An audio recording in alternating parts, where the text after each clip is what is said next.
What is up, Facebook? This is a new show. You see my face for the first time here on the Jay Stevens podcast page.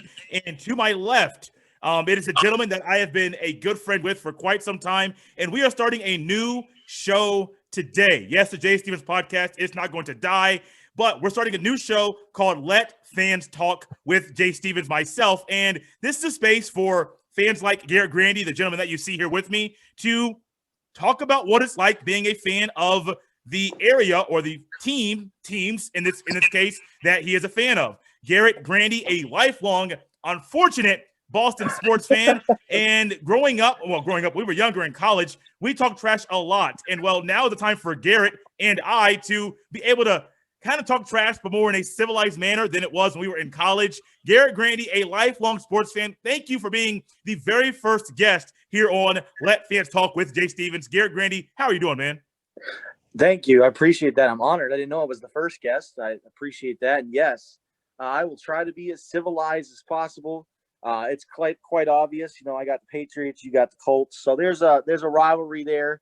It's kind of died down over the last few years, but back in the day when I was in college, you were in college, it was a great time. It was a great time to be a fan.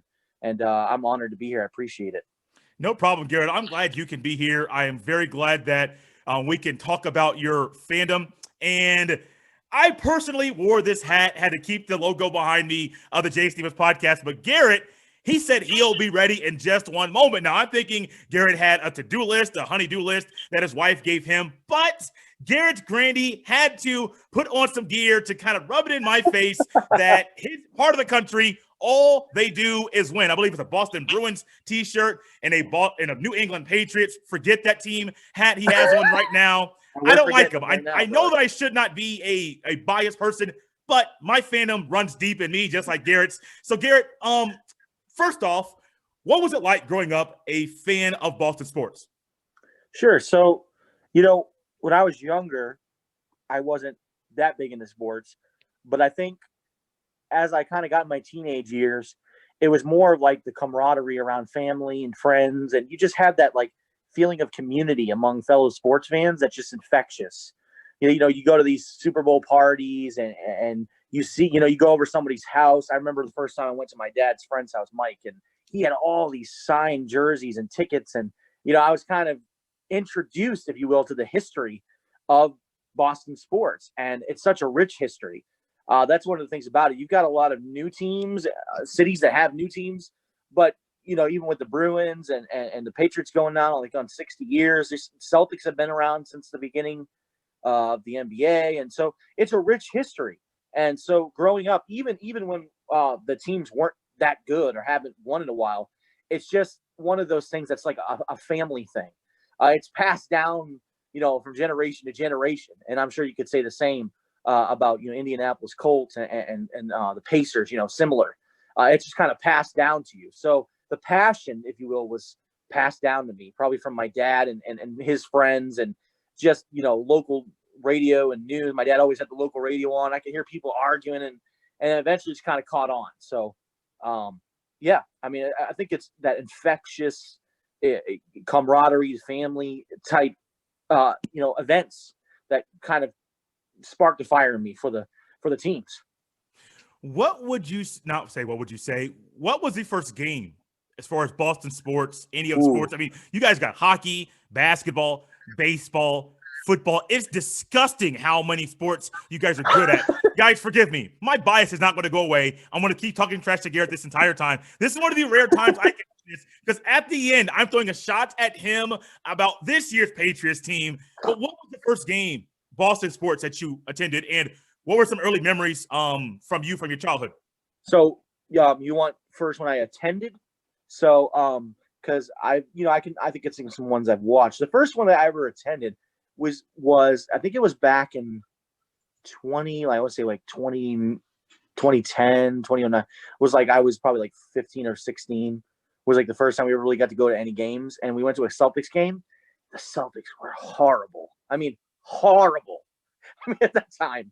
And they had players you never even heard of. If I told you the players, you'd be like, who's that guy? But I remember when I went there, the people were still like excited. And like, this team is terrible.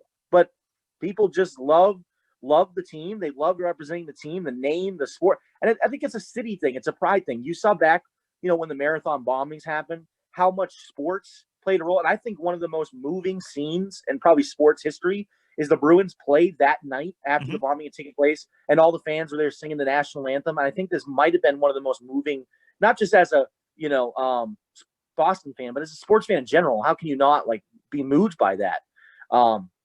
So probably I'd say, that was probably the first game I attended. Now, the game that really kind of got me interested in Boston sports in general, I remember I was a young boy, and I think we had 2 or 3 feet of snow, and it was the tuck rule game. I know everybody hates talking about the tuck rule game. Yes. And I didn't understand back then. I didn't understand all the rules or what was going on. I just remember thinking, that's a fumble, it's over. And I put my head down, and then all of a sudden, we had the ball back and went on to win. There's the history from there. We could go into that, but I just remember that was the first. I was my heart was pounding, and just the intensity of that. You know how that is, playoff moments. It's so intense, and when you're invested, and so that was the first game that I watched that I was invested in. That I felt the intensity, the pounding, in my chest to root for my team. So, the Tuck Rule game, and then that back in 2010, our horrible Boston Celtics was the first game I ever attended. That was shortly after the Celtics won the championship, if I remember right. Yep. And after that, they just got old, and I think it might have been after they kind of tanked to get some picks, and they were kind of in that transition period, kind of where the Patriots are now, hopefully transitioning, and so. That was right after they won the championship in 2008. And then, and then we went when they were just bad. It was cheap. It was cheap. That's what was the good part about it. It was cheap. Okay. Cheap tickets are always good. Let's stay in the early 2000s. Patriots, sure. Tom Brady, mid-90s, I believe they went to the Super Bowl. I know they were also in the Super Bowl in the 80s as well. Didn't win in either the 80s or the 90s. But then all of a sudden, Drew Bledsoe gets hurt. This kid from the University of Michigan, this Wolverine, late round pick, either 6th or 7th round pick. I forget right now how late of a pick he was. But Tom Brady comes in, and a lot of people think it's all about Tom Brady. It's all about Tom Brady. Tom Brady was the reason that they won. But what do you remember, aside from the Tuck Rule, from that team that made that Patriots team so special? Easy. Their defense. Bruski. McGinnis. There's so many guys that were just incredible. Vrabel's another one. Great coach now, Titans coach. Vrabel. I mean, you could see how he is as a coach. He's kind of like a jerk almost. I'm sure he was that way all those guys were in your face. Ty Law, Richard Seymour. There's so many. You're absolutely right. As time went on, they did rely on Brady more, but early on, that defense was just all-time great. So it didn't, you didn't have to rely so much on the quarterback. So I remember from those early teams, just the grittiness. They weren't 13-3 or 14-2 or putting up 40 points a game. They were going to beat you 17-10. It was grinded out, snow games and guys a mess, and the uniforms are dirty, and it was just that's who they were. And it was an exciting time for sure, because Patriots fans weren't used to winning anything. I mean, like you said, one Super Bowl in the 90s, one Super Bowl in the 80s, and I think we faced the 86 Bears and and then the Packers with Brett Favre, all time ran into all-time great teams, didn't have a chance. And so that really changed kind of the culture, if you will. People talk about that, the culture. There's a culture of winning, and that was really developed with those guys that would just knock you down, and it was like a boxing match. Those early AFC championship games with the Colts and Patriots and divisional games that we had, they weren't blow them out games. You can look back and you see they were 20-17, 17-14. Why? Because both of those teams were just gritty and gonna fight hard, and so it was exciting. It was exciting at that time. There are a couple players from that Patriots team, and I'll get off this in a second because this is going to bring back some harsh memories. Tedy Bruski. I remember it was one play, I believe it was in New England, cold, snowy. I believe Edgerrin James got the handoff going right to the line. And next thing I know, Bruski and James meet. Tedy Bruski wrestles him down to the ground, and I believe he caused the fumble, ripped the ball out of his hands. And I'm like, what kind of guy is this that he just doing this? But they were so smart. Their football IQ, talk a lot about basketball IQ. That Patriots team, honestly, with their smarts, I believe they were ahead of their time. And what Belichick was doing scheme-wise with those teams, he was ahead of their time, not moving away from the 3-4 when a lot of teams are still doing the 4-3 even back then. That 3-4 defense gave Peyton Manning fits every time. Didn't matter if it was the Steelers, the Chargers, or the Patriots. That 3-4 defense gave them fits. Another player, Ty Law. Everybody talks about Rodney Harrison, but I don't believe that Tom Brady gets those rings and gets the success that he had early in his career if it wasn't for Ty Law. And he was terrorizing. Yep. Not just Peyton Manning. He terrorized every quarterback because he was 2 to 3 to 4 steps even ahead of them. Another guy not on the Patriots, but Ed Reed had mental battles with Peyton Manning because Peyton Manning was like, oh, if I do this, Ed Reed is going to do something, is going to do this. Well, Ed Reed said, well, if I do this, Peyton's going to think this. I got to do the opposite. These guys were ahead of their time. That's why they're all-timers. Bruski, Ty Law, I don't like playing against them, but Garrett, I respect those two players and what they brought to the team. You know, and I'm so glad you mentioned somebody like Ed Reed too, because I've seen you look back at like early videos, you know, back when there wasn't Facebook, Instagram, and Twitter, you know, you just had the guy in the room with the video camera and the coaches and the players were talking, you know, and I could see a young Brady there with Belichick, and all they could talk about was Ed Reed. What are we going to do? Where's Ed Reed on the field? And you could hear, even Peyton Manning was the same way. You could hear him on the field, point at Ed Reed, say, there's Ed Reed, not say his name, but there he is on the, okay, I'm watching him. And even back, was it last year? Ed Reed, I think, is a coach now, or like defensive coach for the Ravens, or one of the, like a coordinator of some sort. And Brady looked at him and said, man, they had to bring Mr. Kryptonite. You know, like Ed Reed was kryptonite for Manning, for Brady, you know, Roethlisberger. I mean, oh man, that guy was all time, maybe the best, one of the top 5, top 10 defensive players of all time. And you know, Ty Law is in that similar mold. I wouldn't put him as high as Ed Reed, but man, oh man, you're absolutely right. The scheme that they would be able to put up against a Manning, against a Roethlisberger, against some of those guys in the early, even I remember back we played the Steelers. It was Cordell Stewart.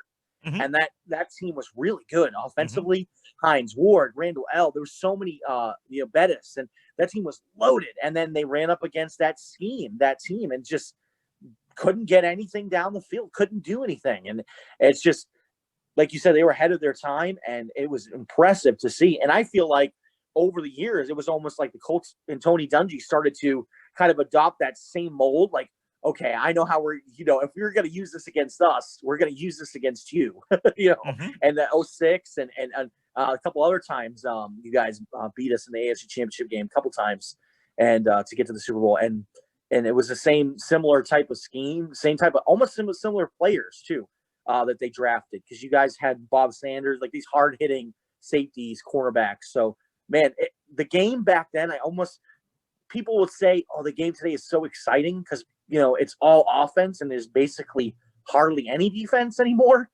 And I kind of almost miss those marquee defensive players. You don't see it as much anymore. And so it was exciting back then. The defensive battles, the coaching battles, the quarterback, safety, cornerback battle, you know.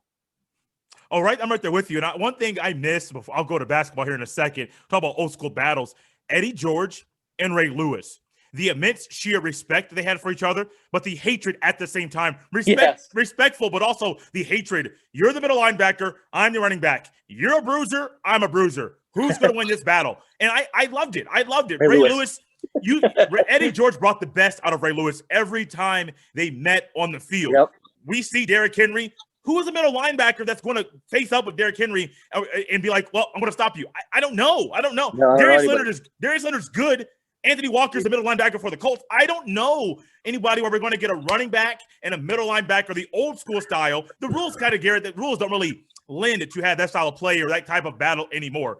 Nope. Garrett, basketball. I know early on when I was a kid, Pacers fan, not switching hats right now, but to keep the Colts hat on. But early on, it was Pacers and Celtics. They would meet in the playoffs quite a bit. And I remember before that, my very first All-Star game that I can remember watching, NBA All-Star Game 1998, Madison Square Garden. There was a guy by the name of Antoine Walker. I believe he's from Chicago, Illinois. And my goodness, Antoine Walker, man, Celtics fans, y'all can't stand the guy. But I love watching that man play. He was 6'8". He could run the point, and he had a little shimmy when he would start scoring to get on the roll. I loved him. I liked watching him play. Paul Pierce, not so much. Paul Pierce has an old man game. I call him Uncle Paul all the time because he still has an old man style of game. You mentioned James Harden in the family reunion. Hey, Paul Pierce is the same way. Family reunion style, they'll kill you. The old school old man. I'm not going to move very fast, but I'll score all the points on you. I like Antoine Walker.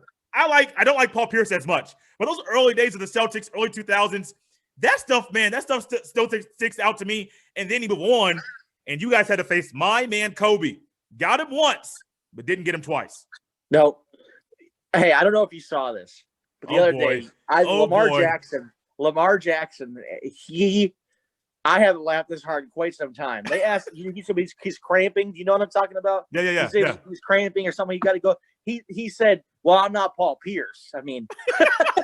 I did see that. See that Paul Pierce admitted, I didn't have any problems. I just had to go to the bathroom. I mean, Paul Pierce is one of those players to me, like a James Harden. They go out, eat a Kentucky Fried Chicken bucket of chicken before the game, drop 40 on you, hit the game-winning shot, and you'd be like, who is this guy? Where did he come from? There's no athletic build. None. There's not a lot of reach. There's not a lot of talent, but it's just that dog in you. You gotta have that dog in you, and that's what Paul Pierce had. And yeah, you're right. Antoine Walker is like a sore spot with Boston fans. He kind of reminds me of Manny. Like Manny Ramirez was good. Mm-hmm. It's just he was so lazy on the field. Mm-hmm. They drove people nuts because there was like, you didn't see any effort in him, but yet he could just hit the ball 480 feet. Yeah. And Antoine was the same way. You didn't see a lot of like fighting him or dog, but when he was on the court, he could play. He could just, the ball found him, and he was able to create shots, and he was just, I can hear those highlights in my head. The great, I can't remember his name right now. Tommy Heinsohn just passed away, Celtics legend, and I could hear him, talking about the Tommy points. He used to call the game. And Antoine, I could hear him right now shouting out Antoine Walker. Just shout, because he wasn't like the greatest analyst in the world. He just shout the guy's name out when he did something. And I just remember Antoine Walker and Paul Pierce. Those are some good teams. They went deep into the playoffs. The problem was the Nets. We kept losing the Nets. Jason Kidd, Kenyon Martin. Every year we'd end up with the Nets, and it was either the semis or the finals, Eastern Conference Finals, and they would knock us out every single year. And then LeBron showed up, and I'm like, oh man, we just can't catch a break. You went from then you had the Pistons in the early 2000s too. So it was like in the Spurs, it was just one dynasty after the other, and so you just can't really. And then of course, obviously the Lakers, and like you said, Kobe, we got him in was 08,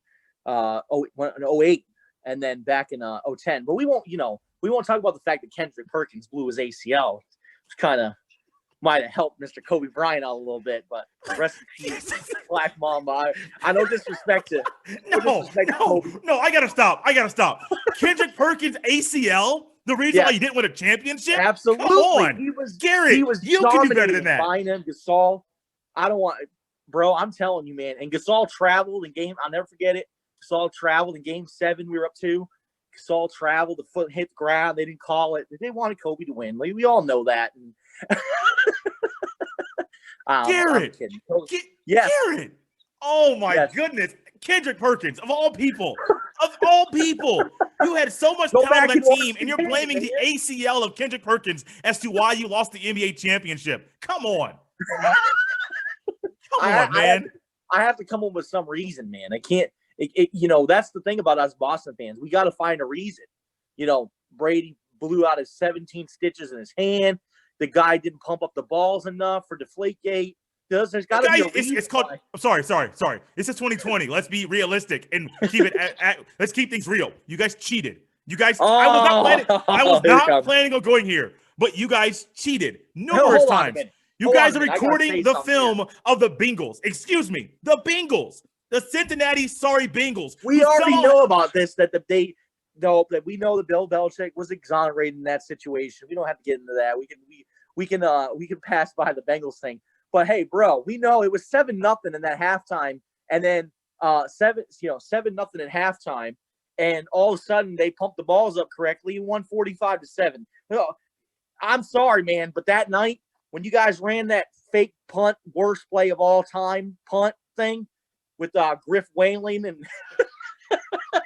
there's no way they were going to win that game. I don't care if it was a beach ball out there, man. Sorry. Look, man, you guys cheated. You guys cheated. Boy. You guys recording practices of the Jets in like 2000. Do we want to talk about the crowd noise? We know. Crowd noise. Know they was pumping what in crowd noise? I don't know RCA what you're talking about, sir. I have no idea. The RCA Dome was amazing for sound, and now you're turning into crowd noise. You guys blatantly got caught for cheating, got a slap on the wrist by Roger Goodell, Robert Kraft's buddy. What happened then? What happened after that? I mean, if it gave us such a competitive advantage, what happened after that? You guys can't keep cheating. You can't. I was not going to. I'll come back to cheating here in a little bit because cheating may help this year's team. But the basketball and the baseball, it's amazing, Garrett. Honestly, thinking about one area, the Lakers. Los Angeles. They just got a football team again. Boston area, they've had a football team the entire time. You go down to Miami, they don't have the success that Boston sports fans do. Indianapolis, my home.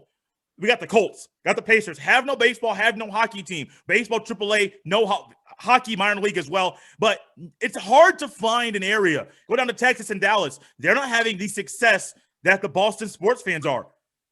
I don't know how in the world they continue to find people to be in baseball and basketball and even the Bruins. And it makes me sick at times, but the sports fan in me, as hard as this is to say, there's a respect factor for what Boston is doing, for what Boston sports fans are able to enjoy. Yes, finding an excuse as a fan, there are times you want to try and find an excuse to not accept the reality of whatever is happening at that point in time.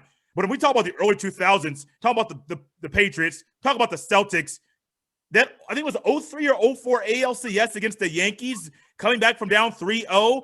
I can see the smile on your face right now, and everybody on Facebook is like, wow. When you mention baseball, Garrett gets a smile on his face. Garrett, can you please explain what that situation means to you as you change hats? Wow.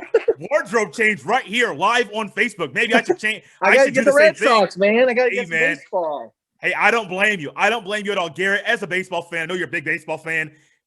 What that particular series, not just the entire lifetime of you being a baseball fan of the Red Sox, that series alone, as you look back, what are some thoughts? What does that mean to you when you and your buddies talk about that series? What things come up about that miraculous and crazy comeback? Absolutely the greatest comeback in the history of sports. You could say I hate to say it, the Patriots Falcons, but I mean that's what we have to draw off in the Super Bowl. And there are other comebacks too.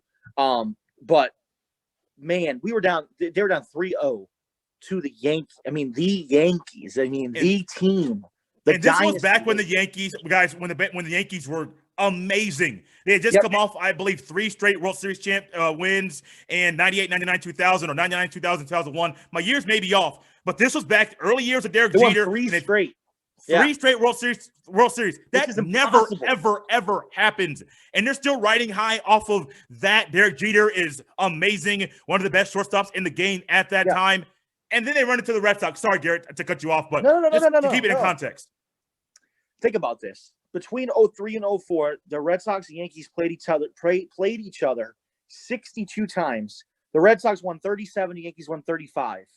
I mean, it was the best baseball competition out at that time. The rivalry, the story of the players. You had A-Rod, you had Jeter, you had Ortiz, you had Ramirez, you had Johnny Damon. Johnny Damon was the Red Sox, switched to the Yankees, and you had great pitching. You had Clemens around at that time. You had Pedro Martinez. There were so many guys. That's the thing that I think is missing from today's baseball. Today's baseball is all about analytics and all the, who was the executive. And back then it was about the players, the personalities. You could actually fight back then. I remember, you'll get a laugh at this. Back in 03, Grady Little, Grady Little, I'm going to name drop for you, was about 800 years old, okay? And he was sitting on the, rest in peace, Grady Little, but he was sitting on the bench.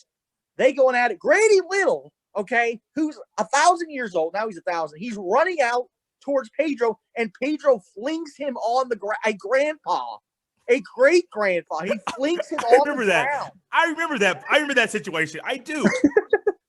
I mean, that's how intense the rivalry was. And Pedro, here's Pedro. He's in an interview, and he says, well, you might as well just call the Yankees my daddy. And he was there. He was. It was game 5 or game 6 of that ALCS, and the Yankees fans are chanting, "Who's your daddy? Who's your daddy?" And Pedro went out there and dominated. Then you had Schilling, the bloody sock, the infamous sock game, and he is basically getting a surgery before the game starts. And he proved. He said, you could say it was fake or not. He goes, I can show you the scars and what happened back then. They basically stitched his ankle back together for that game. The man goes out and throws 6 or 7 shutout innings against, like I said, basically a full lineup of Hall of Famers. I mean, back then, if you were looking at the All-Star team, it was like 60% Yankees and 40% Red. The whole All-Star team was those two teams. And so we knew whoever wins this series who's going to win the World Series. Okay. I mean, we played St. Louis. They got swept. St. Louis got swept. I mean, back then, it was just the AL was dominant. It was the Yankees, Red Sox, and that was it. It was everybody else. Down 3-0. And game 3, the Yankees destroyed the Red Sox at home. It was like 19-8, and it was over. It was like, this is it. The curse continues. And then Dave Roberts, manager now of the Dodgers, steals second base. And then Mariano Rivera, who never blew a save.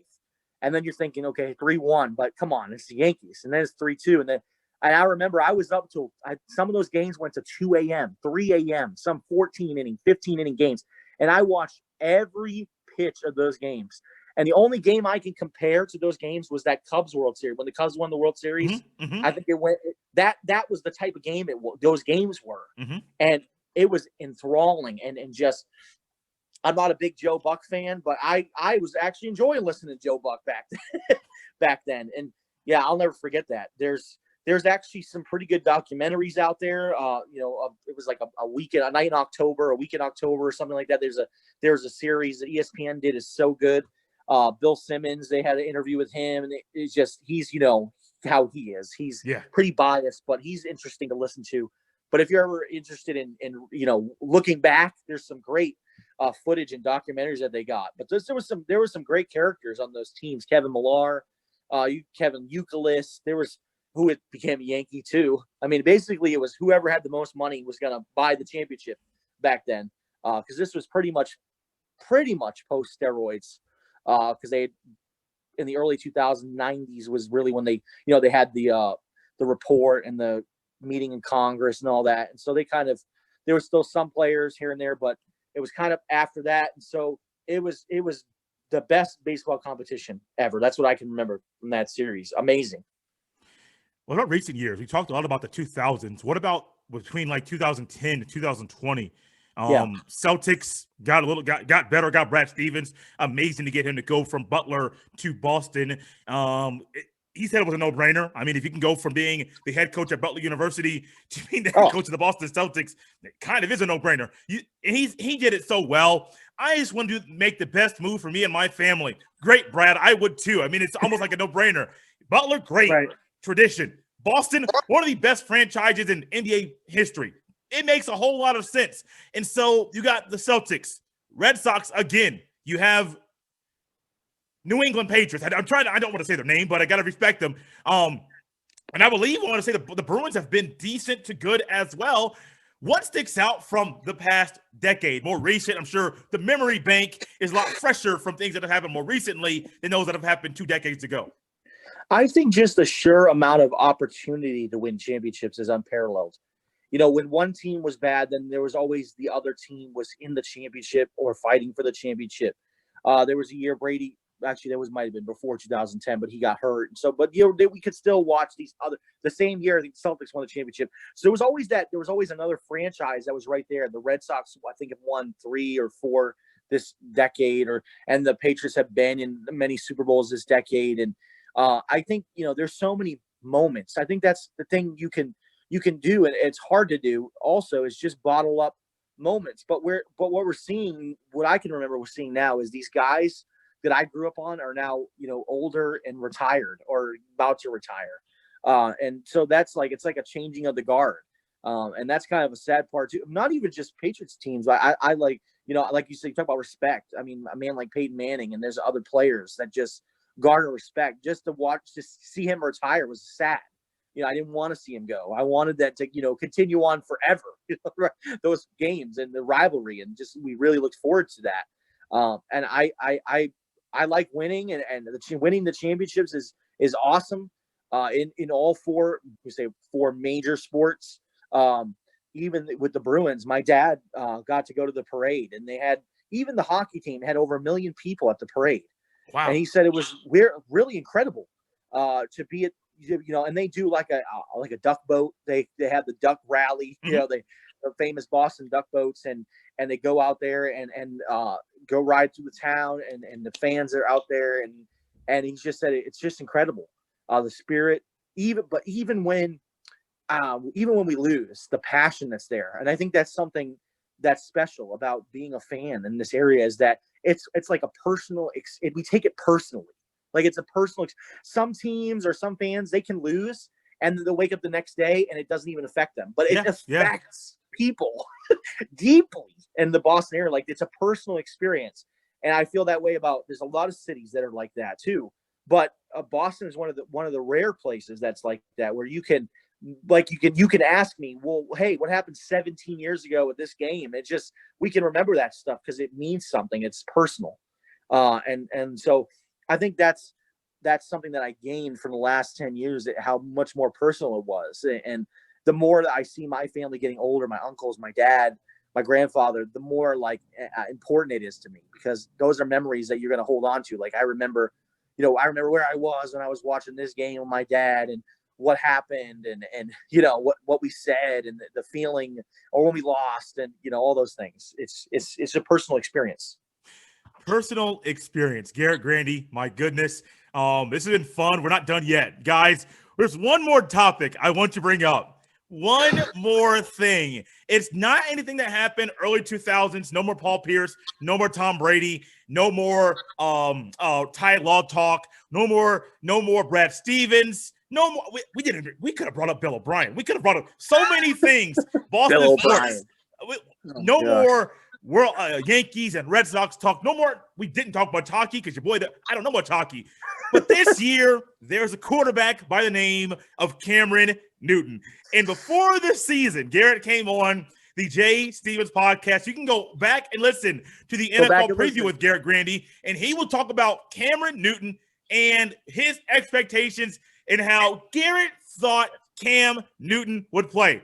I told Garrett that, well, Cam Newton can't throw the ball. I tried to warn him polite. Now, I wasn't as animated as this. I was very calm. I was very collected. Yeah, I was very cool throughout the entire time. But I tried to tell Garrett, Cam Newton, he can't throw the ball. Right. Cam Newton, don't trust him. You should have got somebody else. Should have drafted somebody.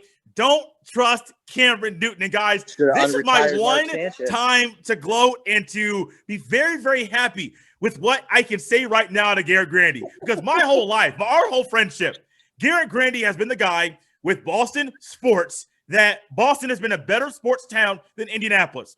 The Patriots used to always beat the Colts in the playoffs. I remember one time when Eli Manning beat the Patriots in the Super Bowl, I got the bright idea to buy a towel because I wanted to wave something in the face of Garrett Grandy. Well, right now, I don't need a towel. I just need my mouth and my voice because, Garrett, you messed up. I warned you. I warned you so much. You shouldn't have listened. You shouldn't have trusted Cam. Cam can't throw. Cam is probably still hurt. He's a little fragile. You had the bright idea. No, Jay. No. I haven't listened to you before. I won't listen to you now. And Cameron Newton has Garrett Grandy blowing up my phone when the Patriots are playing football because Cam is making him really upset. One of these days, my friend, you'll listen to me. But until that day, when it comes to Cameron Newton, I'm going to remember this day, remember this video. It'll be on YouTube. And I remind Garrett Grandy about the time that Jay went off and had a smile on his face because he reminds everybody, Jay was right. Garrett was wrong. Sorry, Garrett. I had to get it off my chest because, man, that felt oh so good. You should have just listened to me, man. You should have listened to me. He can't even talk. He can't even talk. What do I say? First of all, man, this is so much fun. Cam Newton will never see this, but I'm going to pretend that he was on the other side of this video. Cameron Newton, please don't pick up a football, look at a football, don't study it, don't watch it, go do something, go sell cars, please. Go become a fashion model for your clothes and your hats and your squirrel feathered hats that you wear in your interviews. This man the other day was yawning in an interview, and I'm sitting there thinking, what are you yawning from? You don't do anything.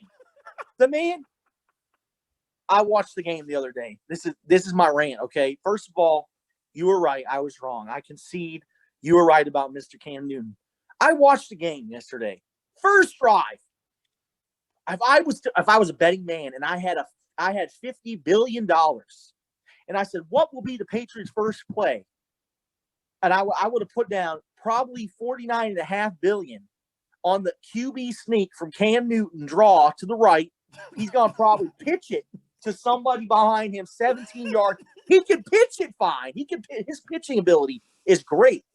When it comes to actually throwing a forward pass in the NFL, he is the worst thrower of the football I have ever seen. Think about this, man. This season, Andy Dalton has thrown more touchdowns in 3 games than this man has thrown the entire season. It keeps getting better, folks. 5. That's how many touchdowns this man. And Jay's right. I'm watching. I gotta rant to somebody. I'm texting Jay, and I'm Jay. This guy sucks, man. This is bad.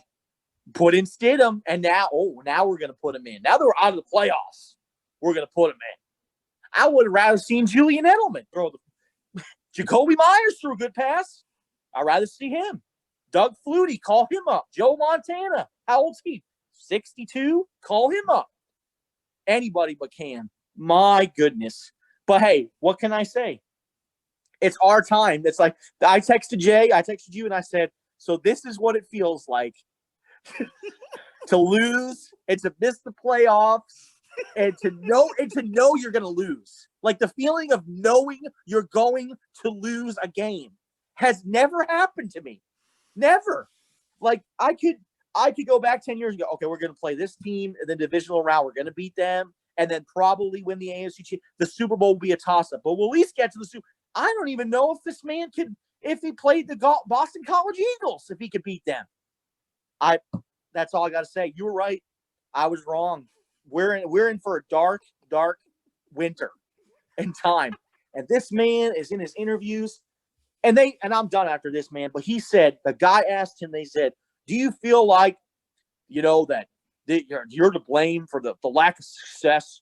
And he looked at the camera and said, well, I went out there and I gave it my best effort. He went out there and gave it his best effort, throwing it into the ground. He can't throw a 10-yard pass. He's done. You're right. The shoulder, I don't know, COVID. He had COVID. Maybe COVID made, I don't know, one of the symptoms of coronavirus is the inability to throw a football. But this man cannot throw a football. He cannot throw a football.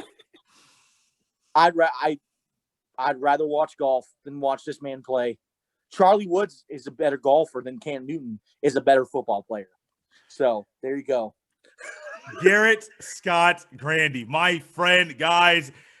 I had no idea that was going to come out of his mouth, the rant that he just went on, but I enjoyed every second of it because I don't think anybody fully understands the kind of torture, mental torture, the memories I have from my childhood because of the New England Patriots. Peyton Manning gets to the playoffs. This guy right in front of me has to switch his hat to just remind me about how much better as a kid his franchise was than mine. And so now I'm glad you said franchise. I'm glad you say franchise and team because there were some really great Colts players. I have a lot of respect for Peyton Manning. And, I'm not going to dog him at all. I don't have anything bad to say about that man. So I respect that a lot. But once again, Garrett, I enjoyed this so much, not just the entire time together, but the highlight of our time together was me being able to just remind you and everyone else watching that Jay was right. You're right. Garrett was wrong. If was you're wrong. a fan of the Patriots, don't trust Cam Newton. If you're a fan of Cameron Newton, please, by just do one Write him thing a letter. for me. Tell him, please, as your fan, please stop playing. You're embarrassing yourself. Do not trust Cam Newton. Don't do it. If it was college, I think it'd be a different story. The man's 31, and they asked him if he was going to retire. They said, "Are you going to retire?" That's how bad he's been playing. Like, don't you realize how bad you are when the guy says you're 30 years old and the guy says, "Hey, you thinking about retiring?" That's bad. Garrett has more to say. It's bad. Oh my goodness, Garrett! Thank you so much for being the very first guest on Let Fans Talk with Jay Stevens, a Boston sports fan. We could have gone on forever, but we don't want to keep you all day long. Garrett, we'll do this again. Be live right here on Facebook and give the people some more of what they want. You got a rant. I got a rant. We all have things to rant about.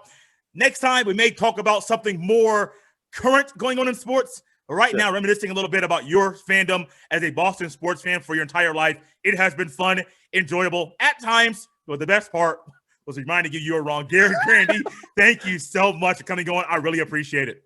No problem, sir. I really appreciate the honor to be on your first guest. And so, everybody go watch and go listen to his podcast. That he's up to 170 episodes now.